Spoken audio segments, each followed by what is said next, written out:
নমস্কার বন্ধুরা, আশা করি সবাই ভালো আছেন। আগামীকাল রথযাত্রা। পুরীতে বিরাট ধুমধাম করে আগামীকাল পালিত হবে রথযাত্রার উৎসব। জগন্নাথ, বলরাম এবং সুভদ্রাকে নিয়ে রথ যাবে গুন্ডিচা দেবীর বাড়ি অর্থাৎ মাসির বাড়ি। তো আসুন বন্ধুরা, পুরীর জগন্নাথ দেবের রথযাত্রা, জগন্নাথ দেবের মন্দির এবং জগন্নাথ দেবের মূর্তি এসব নিয়ে কিছু অলৌকিক রহস্য আলোচনা করা যাক। জগন্নাথ দেবের রথযাত্রা। পুরীর মন্দির থেকে রথে করে মাসি গুন্ডিচার বাড়ি যাত্রা করবেন জগন্নাথ, বলরাম ও সুভদ্রা। প্রচলিত বিশ্বাস, কলিযুগে পুরীর জগন্নাথ রূপে অবস্থান করছেন শ্রীকৃষ্ণ। দাদা বলরাম ও বোন সুভদ্রার সঙ্গে এখানে পূজিত হন তিনি।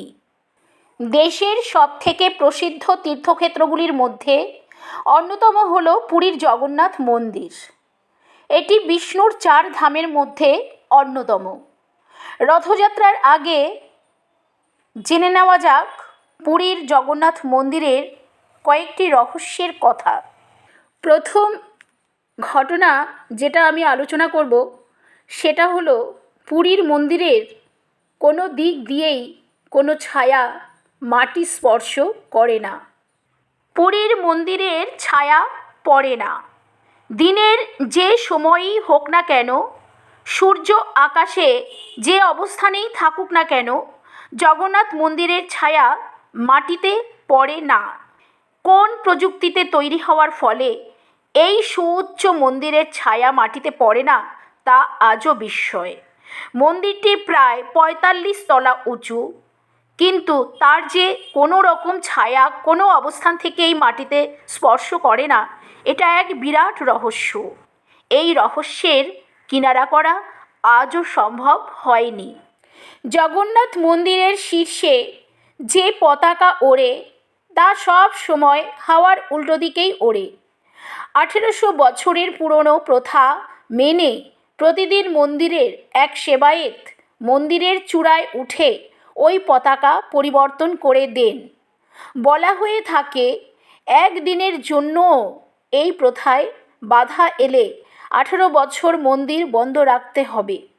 45 তলা উঁচু বাড়ির সমান মন্দিরে কোনো সুরক্ষা কবচ ছাড়াই খালি হাতে প্রতিদিন মন্দিরের চূড়ায় ওঠেন ওই নির্দিষ্ট সেবায়েত এবং প্রতিদিন পতাকা পরিবর্তন করে এক নতুন পতাকা লাগিয়ে দেন মন্দিরের চূড়ায়।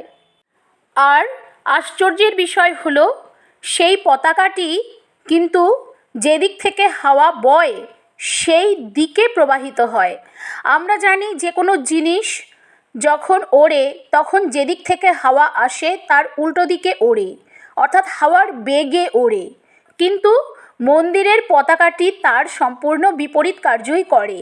যেদিক থেকে হাওয়া আসে পতাকাটি সেই দিকেই ধাবিত হয়। এটা এক বিরাট রহস্য। এটা কিভাবে সম্ভব হয় আজও পর্যন্ত তার কিনারা করা সম্ভব হয়নি। কিন্তু মন্দিরের জগন্নাথ, বলরাম ও সুভদ্রার মূর্তিগুলি কাঠের তৈরি। প্রতি 8, 12 বা 19 বছর পর পর এই মূর্তি পাল্টে ফেলা হয়। একে বলে নবকলেবর। কোনো পূর্ণবয়স্ক নিম গাছের মধ্যে শুভ লক্ষণ দেখে সেটিকে মূর্তি নির্মাণের জন্য চিহ্নিত করা হয়। গাছ চিহ্নিত করে গোপনীয়তা রক্ষা করে মূর্তি তৈরি করা 21 দিনের মধ্যে সম্পূর্ণ করে ফেলতে হয়। শেষবার জগন্নাথ দেবের নবকলেবর হয়েছিল 2015 সালে। কয়েক লক্ষ মানুষ সেই ঘটনার সাক্ষী ছিলেন।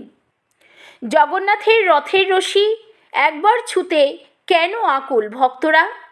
কি ফল মেলে এই দড়ি টানলে? আসুন জেনে নেওয়া যাক।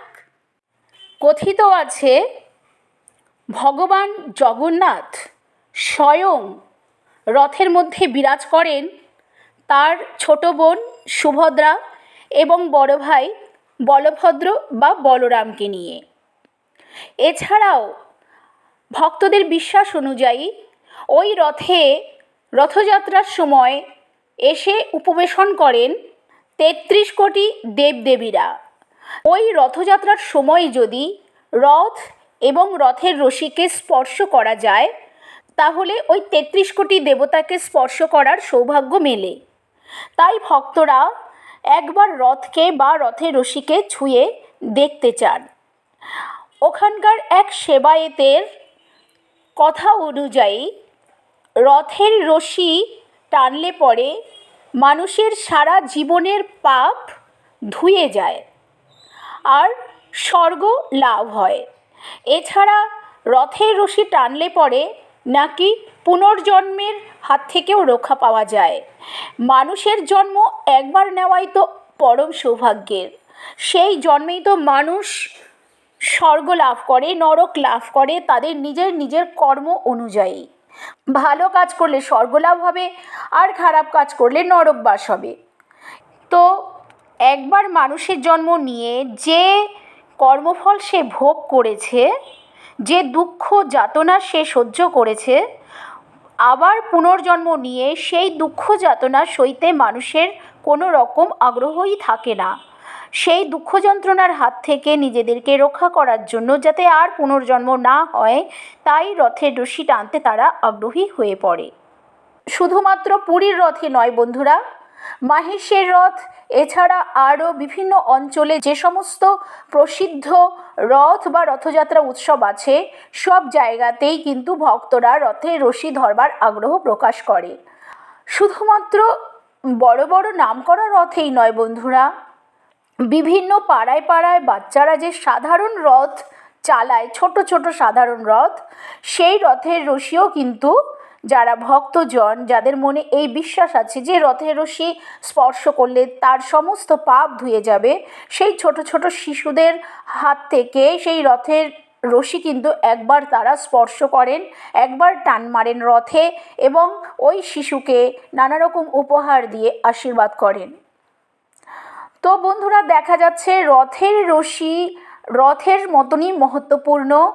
রথ টানা, রথ স্পর্শ করা বিরাট সৌভাগ্যের ব্যাপার। তাহলে মানব জীবনের সমস্ত পাপ ধুয়ে ফেলা যায়। পুরীর মন্দিরের প্রসাদ গ্রহণ।